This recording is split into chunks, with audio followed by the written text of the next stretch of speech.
शुरू करते हैं आंकड़े हमारे फैसला आपका। सबसे पहले बात हम करेंगे पश्चिम बंगाल की। कोलकाता के आरजी कर मेडिकल कॉलेज में ट्रेनी डॉक्टर की रेप के बाद जघन्य हत्या से देश भर में उबाल है। लोग कहते हैं कि हर जगह बीजेपी विरोध प्रदर्शन कर रही है। आरोपी संजय रॉय को फांसी की सजा की मांग उठ रही है। आरोपी संजय रॉय की पॉलीग्राफ टेस्ट भी हो चुकी है। आज ही ट्रेनी डॉक्टर से रेप और मर्डर मामले में लेकर कोलकाता में बड़ी संख्या में छात्रों ने नवन्ना अभियान के तहत मार्च भी निकाला है। पुलिस और छात्रों के बीच झड़प भी हुई। छात्र मुख्यमंत्री ममता बनर्जी के इस्तीफे की मांग कर रहे हैं। पुलिस पूछताछ में ये सामने आया है कि आरोपी संजय रॉय शराब पीने का आदी था। वो पॉर्न फिल्में भी देखता है। उसके मोबाइल से पॉर्न वीडियो भी मिले हैं। फिलहाल सीबीआई जांच कर रही है, लेकिन देश भर में महिलाओं के खिलाफ बढ़ते अपराध और अपराधों के मामले में चिंता व्यक्त करते हैं। क्या आप समय आ गया है कि आपराधिक प्रवृत्ति और महिलाओं के खिलाफ अपराध करने वाले गुनाहगारों का साइकोलॉजिकल टेस्ट रखा होना चाहिए, उनका रिकॉर्ड रखा जाना चाहिए। क्या रेप के दोषियों का मनोवैज्ञानिक परीक्षण कराना अनिवार्य हो सकता है, अनिवार्य होना चाहिए। बच्चियों, महिलाओं और बुजुर्गों से रेप करने वाले लोग क्या मानसिक रोगी होते हैं, उनकी पहचान कैसे होगी ताकि समय रहते महिलाओं से होने वाले अपराध को रोका जा सके। ऐसे में कुछ ज़रूरी सवालों को लेकर इंडिया न्यूज़ ने एक सर्वे कराया है। उन सर्वे के सवालों को लेकर हम जनता के बीच पहुंचे, लोगों के बीच पहुंचे, उनसे सवाल पूछे और सवाल पूछकर लोगों ने उस पर राय दी। सर्वे में जो सवाल पूछा वो पहला सवाल, क्या आपको लगता है कि बलात्कार जैसा संगीन अपराध करने वाले मानसिक रूप से बीमार लोग हैं? 40% लोगों ने कहा ऐसा ही है। 53% लोगों ने कहा ऐसा नहीं है और 1% इस पर कुछ भी कहना नहीं चाहते। सर्वे का एक और सवाल, क्या समय आ गया है, क्या बलात्कार के दोषियों का अनिवार्य रूप से वैज्ञानिक परीक्षण और इलाज कराना चाहिए? 77% लोगों ने कहा यह ज़रूरी है, क्योंकि कई लोग इस तरह के मामलों में संलिप्त होते हैं लेकिन बाद में वो छूट जाते हैं, तो ये कम से कम पता चले कि इस आदमी की मानसिकता क्या है। 22% ने कहा ज़रूरत नहीं है और 1% इस पर कुछ भी कहना नहीं चाहते थे। चर्चा करेंगे। कुछ मेहमान इस वक्त हमारे साथ जुड़ गए हैं। एल एन राव साहब हैं जो कि पूर्व डीसीपी हैं स्पेशल सेल के।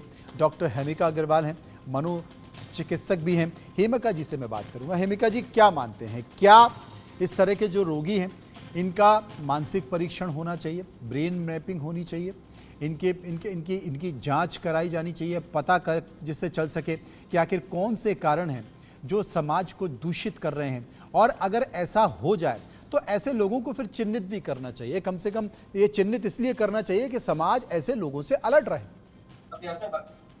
जी, मैंने आपके सर्वे के पूरे क्वेश्चंस पढ़े, बहुत ही इंटरेस्टिंग क्वेश्चंस हैं ये, और ये हमारे सवालों, दिमाग के घोड़े दौड़ाने पर मजबूर करते हैं हमें। तो पहला जो सवाल था कि क्या मानसिक तौर से इस तरह के जो अपराधी हैं बीमार हैं कि नहीं।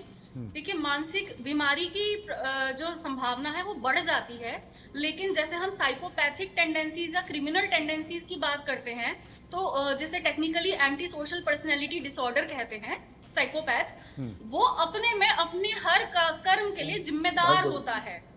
कुछ मानसिक रोग ऐसे होते हैं जिसमें किए हुए कर्म के लिए इंसान जिम्मेदार नहीं है, लेकिन अगर ये पर्सनैलिटी प्रॉब्लम है तो इसे हम अगर इलाज के लिए आता है तो हम रोगों की कैटेगरी में डालेंगे, लेकिन जिम्मेदारी, अगर हम अपना आईपीसी देखें तो जिम्मेदारी पूरी है। तो ये बहुत जरूरी है जानना कि इसे हम रोगी माने कि नहीं माने। ट्रीटमेंट के लिए तो रोगी है, लेकिन जिम्मेदारी के लिए हम इन्हें माफ नहीं कर सकते। कुछ चीजें जैसे गफलत में इंसान कुछ कर बैठता है, उसके लिए वो जिम्मेदार नहीं होता। लेकिन हमारा लॉ कहता है कि नशे की हालत में किए गए अगर कोई कुकर्म है, स्पेशली अगर नशा जानते बूझते लिया है, तो उसके लिए इंसान पूरी तरह से जिम्मेदार है।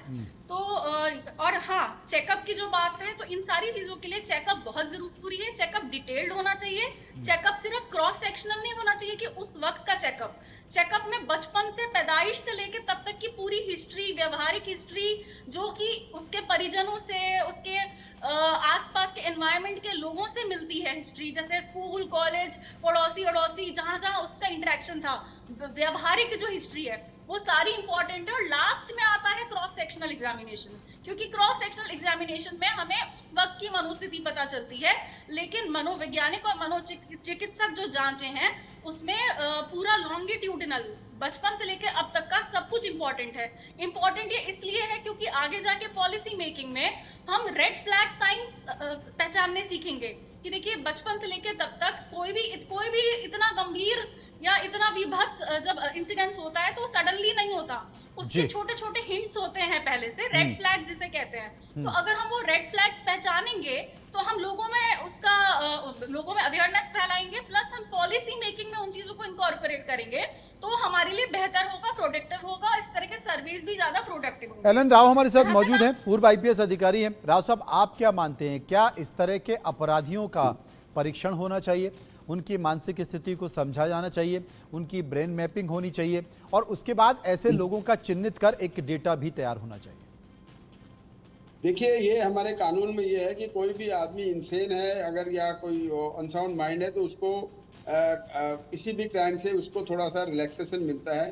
तो बहुत से लोग ऐसे समझते हैं कि हम अपने आप को प्रिटेंड करें कि हम इंसेन है या पागल है, तो वो प्रिटेंड करने वाली बात है। तो लेकिन ये अगर उसको प्रॉपरली उसको एग्जामिन किया जाए वास्तव में वो इंसेन है या नहीं है, then it is very important.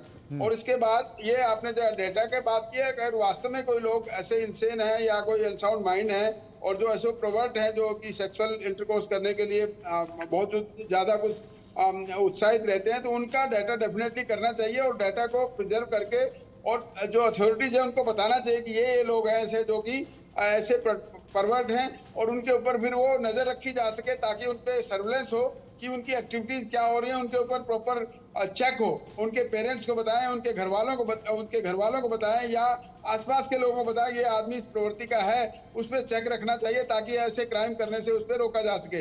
ये बड़ा इंपॉर्टेंट है। और इम्पोर्टेंट, सबसे इम्पोर्टेंट ये है कि वास्तव में ये देखना है कि वास्तव में ये है कि या नहीं है। और अगर वो कोई प्रिटेंड कर रहा है कि अपने कानून से अपना फायदा उठाने के लिए, क्योंकि हमारे कानून में ये प्रोविजन है, उसका फायदा उठाने के लिए कोई कर रहा है तो उसको डेफिनेटली उसको डिस्करेज करना चाहिए। अगर जेन्युइनली कोई है तो फिर वो हमारी सोशल ऑब्लिगेशंस है, हमारी फैमिली ऑब्लिगेशंस है, और वो सब हम उसको देखें और करें और उसका इलाज भी कराएं। ये नहीं कि वो ऐसे ही उसको छोड़ दें। अगर ऐसा कोई आदमी चिन्हित होता है, डेटा के आपके डेटा के हिसाब से कुछ चिन्हित होता है, उसका प्रॉपरली ट्रीटमेंट कराएं ताकि वो आगे के लिए ऐसा कम से कम आगे के लिए इस तरह की स्थिति ना करे। डॉक्टर असीम मैठी हैं जो कि आरजीकर मेडिकल कॉलेज कोलकाता से हैं।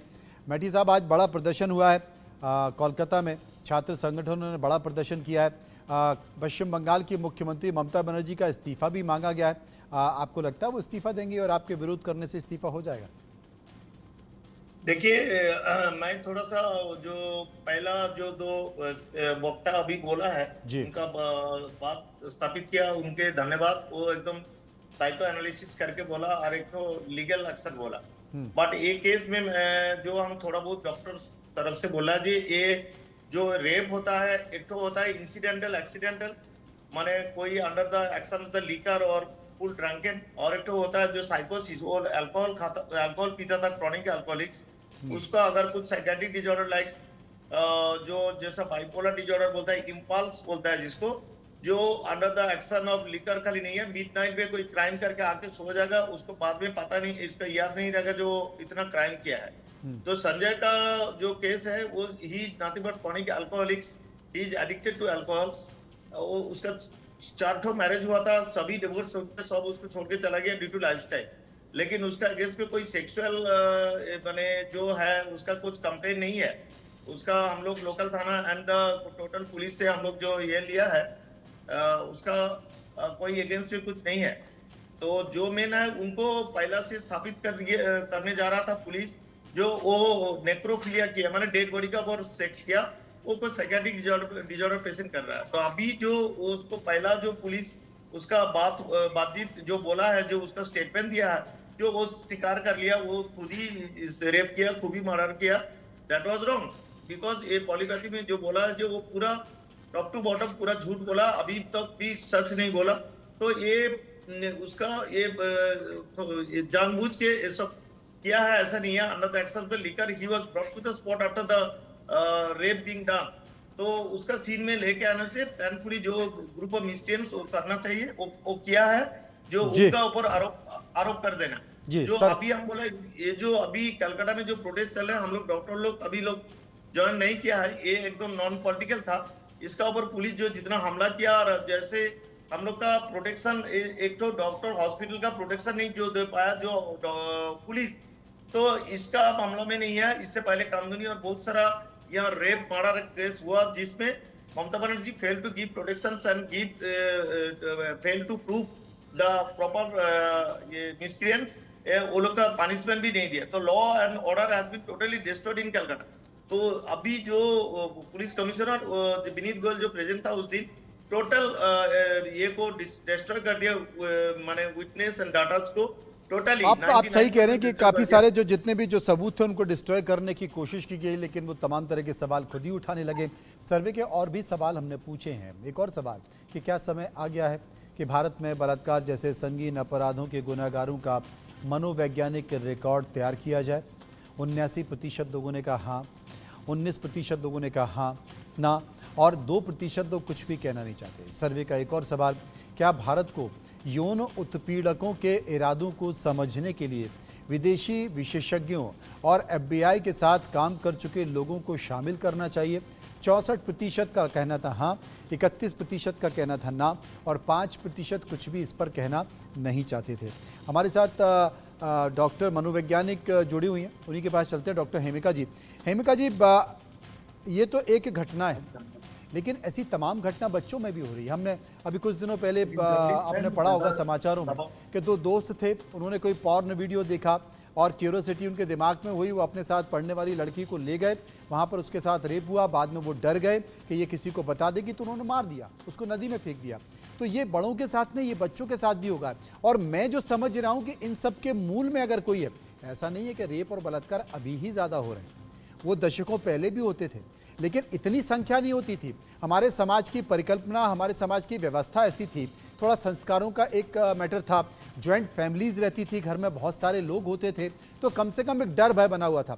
न्यूक्लियर फैमिली है, संस्कार कोई बताने वाला है नहीं, 24 घंटे हाथ में मोबाइल है, और मोबाइल में कितना खुलापन है, कितना नंगापन है, ये सबको पता है। तो सबसे बड़ी जड़ ये है, जिसमें बच्चे के साथ भी ये हो रहा है, उसकी मानसिक स्थिति खराब हो रही है, क्योंकि मानव का स्वभाव क्यूरियोसिटी होती है उसके अंदर, तो बच्चे के साथ भी वही हो रहा है। और ये जो कोलकाता का आरोपी है, इसके मोबाइल में भी वही स्थिति है। ये आदी था पॉर्न फिल्म देखने का, जिस पर सरकार कुछ नहीं कर पा रही, हम कुछ नहीं कर पा रहे। देखिए, बहुत दुख की बात है। आपने इसको, मैं शुरू करूंगी इससे, आपने कहा FBI और विदेशी लोगों को हम बुलाएं। देखिए, अंग्रेज चले गए, लेकिन हमारा फैसिनेशन गोरी चमड़ी से नहीं गया। क्या हमारे देश में पढ़े लिखे लोग और जिम्मेदार लोगों की कमी हो गई है कि हम बाहर से लोगों को बुलाएं? और हर देश का समीकरण अलग होता है, कॉन्स्टिट्यूशन अलग होता है, सोशल स्ट्रक्चर अलग होता है। हम पश्चिमी सभ्यता को इतना न्योता क्यों दे रहे हैं? हमारे फोनों में पॉर्न है, और हमारे फोनों में पॉर्न इंडस्ट्री है, मैक्सिमम ये बाहर से आती है। एंटरटेनमेंट इंडस्ट्री है, नेटफ्लिक्स है जिसपे विदेशी फिल्में और टीवी सीरीज, वेब सीरीज हैं, जिसमें छोटे छोटे बच्चे नशा करते दिखाए जा रहे हैं। हमारी खुद की एंटरटेनमेंट इंडस्ट्री में बहुत ही गलत गलत चीजों को अब ग्लोरीफाई किया जा रहा है। कुछ इस तरह की पिक्चरें होती हैं जिसमें BDSM एक हम सेक्सुअल परवर्जन में माना जाता है, उस तरह की पिक्चरों को ग्लोरीफाई करा जा रहा है, बच्चे बड़े सब देख रहे हैं। तो हमारा जो हमारा समाज है और हमारे समाज की मानसिकता है, ये बहुत ही जल्दी डिग्रेड हो रही है। तो हम अपने, जैसे आपने बिल्कुल सही कहा कि भाई जॉइंट फैमिली स्ट्रक्चर सब खराब हो रहा है, तो हम यहीं से क्यों नहीं शुरू करते? हम FBI क्यों जा रहे हैं? हम अपने सरकारी और प्राइवेट दोनों मनोचिकित्सक और मनोवैज्ञानिकों को हम क्यों नहीं न्योता देते, उनकी मीटिंग्स करते, जो और लोकल लेवल पर, फैंसी मेट्रोज नहीं, जो स्लम्स में भी लोग हैं, जो छोटे छोटे शहरों में लोग हैं, जो वहां मेहनत करते हैं, उनको हम बुलाएं और उनकी प्रॉब्लम्स पूछें। और डेफिनेटली मैं कहूंगी कि रिकॉर्ड कीपिंग बहुत जरूरी है। अगर हमें पश्चिमी सभ्यता से कुछ सीखना है, तो हम, जैसे अमेरिका में सेक्स ऑफेंडर्स की रजिस्ट्री होती है, लिस्ट होती है, वो होनी चाहिए, डेफिनेटली होनी चाहिए, लेकिन हमें हर चीज में कॉपी नहीं करना चाहिए। और अपनी एंटरटेनमेंट इंडस्ट्री बहुत ही जल्दी पश्चिमी, वेस्टर्न और ये अमेरिकन कंट्रोल में जा रही है। नहीं, कंट्रोल में जा नहीं रही है, कंट्रोल में जा नहीं रही, हम उनको पीछे छोड़ चुके हैं। हमारे जो तमाम ऐसे राज्य, चाहे वो भोजपुरी इंडस्ट्री हो, या आप अगर रीजनल इंडस्ट्री में चले जाएंगे, तो आप कल्पना ही नहीं कर सकते। आप मतलब सारी मर्यादाओं को तोड़ के, और कोई रोकने वाला नहीं है। सेंसर बोर्ड क्या करता है, बनाया किस लिए था, कर क्या रहा है, समझ में ही नहीं आ रहा। और ये जो OTT प्लेटफॉर्म है, हम बस खड़े खड़े देख रहे हैं, हम बातें दे सकते हैं, मंच पे खड़े होकर ज्ञान फैल सकते हैं, लेकिन जो हम चर्चा कर रहे हैं, कई दिनों से पूरे देश में इस बात को लेकर चर्चा हो रही है, लेकिन जो इसका जड़ है, उस जड़ पर नहीं रोक रहे। तमाम ऐसे देश हैं तमाम ऐसे देश हैं वहां पर आप इस तरह की वेबसाइट को खोल के भी नहीं दे सकते, पूरी तरह से बैन है, लेकिन हम यहाँ नहीं कर सकते क्योंकि ये भी एक रेवेन्यू का बड़ा हिस्सा है और गठजोड़ अगर होगा तो फिर बैन कैसे करेंगे, ये भी सबसे बड़ा सवाल है। सर्वे का 5वां सवाल जो हमने लोगों से पूछा कि क्या बलात्कारियों की MRI और ब्रेन मैपिंग की जानी चाहिए ताकि यौन अपराधियों के न्यूरोलॉजिकल समस्याओं को वैज्ञानिक रूप से समझा जा सके। 76% लोगों ने कहा, 19% लोग कहते थे कि नहीं और 5% कंफ्यूज थे, इस पर कुछ भी कहना नहीं चाहते थे। तमाम गेस्ट हमारे साथ मौजूद हैं, उनसे भी चर्चा कर लेते हैं। डॉक्टर असीम हमारे साथ मौजूद हैं। डॉक्टर असीम, आप मानते हैं क्योंकि ये एक एज ग्रुप की परेशानी नहीं है, आजकल तो देश में मतलब आप सोचिए जिस देश में हम बच्चियों को पूछते हैं वहाँ 3 साल की लड़की के साथ, 4 साल की लड़की के साथ, 8 साल की लड़की के साथ कोई रेप कर देता है और इनमें बहुत से ऐसे लोग होंगे जो नवदुरों पर उपवास रखते हैं और मंदिर भी जाते होंगे, लेकिन वो क्या सोच के ये करते हैं। तो ये एज ग्रुप नहीं है, ये बच्चों में भी घटनाएं घट रही हैं, ये युवाओं में भी घटनाएं घट रही हैं, ये अधेड़ लोगों में भी घटनाएं घट रही हैं और सबसे ज़्यादा घटनाएं परिचित लोगों में, रिश्तेदार लोगों में। अगर महिलाएं, लड़कियां सबसे ज़्यादा असुरक्षित हैं तो परिचित लोगों में, रिश्तेदार लोगों में, पड़ोसी लोगों में, अनजान तो छोड़िए, क्या क्या अब इसके लिए क्या करेंगे आप डॉक्टर असीम? डॉक्टर असीम आप ही से सवाल है। हाँ बोलिए जी, क्या क्वेश्चन, क्या बोलिए? अच्छा, आप समझ ही नहीं पाए। मेरे कहने का मतलब है कि ये एक एज ग्रुप का मसला नहीं है। जिस देश में बालिकाओं को पूजा जाता है, कन्याओं को पूजा जाता है, 9 दिन का उपवास लोग रखते हैं, वो भी इस तरह की घटनाओं को अंजाम दे देते हैं।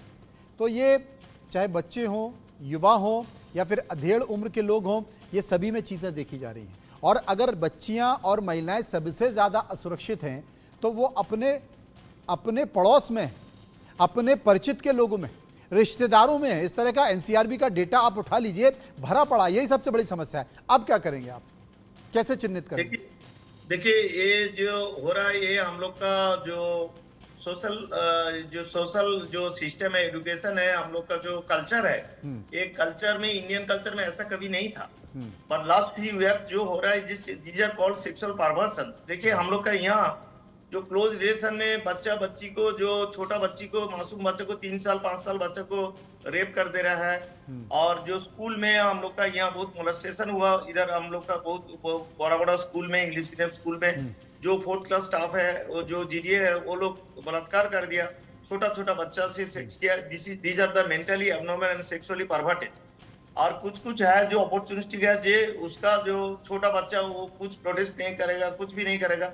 जो भी है ये मैक्सिमम जो ये माने जो छोटा माने below the sexual age, suppose 3 years girl being raped, 5 years 7 years 9 years girl, इधर वो क्लोज रिलेशन हो कि स्कूल में हो, कुछ रास्ता में हो, जो भी है, दोज पर्सन अगर एक्सीडेंटली, इंसिडेंटली जो under the action of liquor वो कर रहे हो, very few person, but sexually perverted and mentally disorder अभी इंडिया में बहुत हो गया। तो इसका अगेंस्ट में मैं आपको बोलेगा, नया जो आप जो बोला थी FBI सब कुछ जरूरत नहीं है। हम लोग का जो कानून है, IPC का धारा है, ये हम लोग का जो चेंज करना चाहिए, वह मॉडिफाई करना चाहिए, कुछ एडिशन ऑल्टरेशन करना चाहिए, जैसे जो एग्जाम्पलिकेबल पनिशमेंट देने से कोई लोग सोचेगा ये सब करने के लिए। तो ये हम लोग का टेकिंग इट फॉर ग्रांटेड बोल के जैसा चल रहा है पूरा इंडिया में, खाली हमको वेस्ट बंगाल के हम ब्लेम क्यों नहीं करेगा, ब्लेम क्यों करेगा, सारे राष्ट्रीय में माने आपका बिहार, UP ये में रिसेंट कुछ कम हुआ, पर सभी राज्यों में कम हो रहा है। माने अभी जैसी reported 90 to 100 cases per day और being raped every day in India. ये गलत बात है। ये इसमें आप देखिएगा जो मेंटली डिसऑर्डर लोग कर रहा है वो ओनली 20 to 30% बस सेक्सुअली परवर्टेड है, बाकी लोग जानबूझ के कर रहा है। और कोई जो अभी जो ये रेप केस हुआ हम लोग का, ये जो संजय राय को उसको खड़ा कर रहा है, उसका जो पुलिस जैसे चाह रहा था उसको फोकस करके उसको दिखा देना जो ही इज द। नहीं, मैं आपकी बात से डॉक्टर अजीम सहमत हूं, क्योंकि अगर इस देश में पुलिस अगर सख्त हो जाए ना तो अपराधों का आंकड़ा 50% एकदम गिर जाएगा। सबसे बड़ी चीज है कि अपराधियों में डर खत्म हो गया है, खौफ खत्म हो गया है, और जितने भी अपराधी है, चाहे वो भू माफिया हो या बलात्कार करने वाले लोग हों, गुंडागर्दी करने वाले लोग हैं, इनको पुलिस ही पैदा करती है, पुलिस ही बनाती है और पुलिस ही सर पे चढ़ाती है, और जब सर से पानी ऊपर निकल जाता है तो फिर वो बाद में कार्रवाई भी करती है, इसमें कोई शक नहीं है। हमारे साथ Not Maneka only ji the मौजूद हैं। police, Dada, not only the police, but the political leaders also supporting. या, जो बिल्कुल political बिल्कुल। leader ये लोग को support नहीं करके पुलिस बता दे रहा पुलिस है। तो देखिए नेताओं के इशारे पर नाचती है। और मैं आपको हकीकत बताऊं, अगर पुलिस चाह ले तो उस इलाके में, उस डिस्ट्रिक्ट में, उस स्टेट में 50% अपराध का आंकड़ा ऐसे ही घट जाएगा।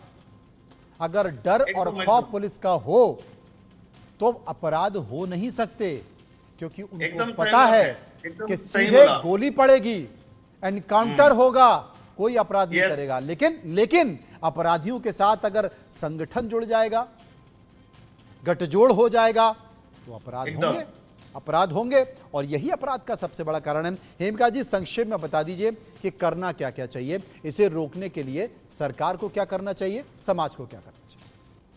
पहली बार मैं एक चीज क्लियर कर दूं प्लीज, क्योंकि राव साहब ने भी और डॉक्टर असीम ने भी रिस्पॉन्सिबिलिटी का सवाल उठाया, जो बहुत इंपॉर्टेंट है और इसका हमारे सीधे इम्पैक्ट पड़ेगा डिसीजन मेकिंग और पनिशमेंट पर। सेक्शन 84 आईपीसी का, जो कि ब्रिटेन के मैकनॉटन्स रूल से लिया गया है, जो कि एमबीबीएस के सेकंड ईयर में फोरेंसिक मेडिसिन में पढ़ाया जाता है और पोस्ट ग्रेजुएट साइकेट्री स्टूडेंट को भी पढ़ाया जाता है। वो क्लियर कट कहता है कि मानसिक रोगी भी इंसैनिटी ऑफ डिफेंस, अगर इंसैनिटी प्ली ले रहा है, अगर उसका जो मानसिक रोग है और कोई डेल्यूजन है, वो डायरेक्टली उसको रिस्पॉन्सिबल कर रहा है अपने एक्शन के लिए, सिर्फ तब छूट है। Otherwise he is responsible for his actions even if he has any mental illness.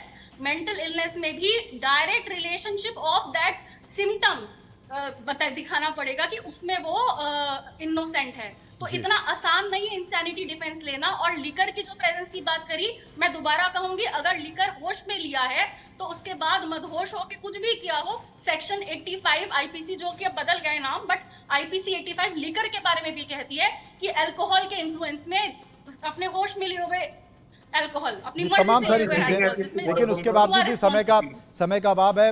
मैं समय का अभाव है, माफी चाहता हूं।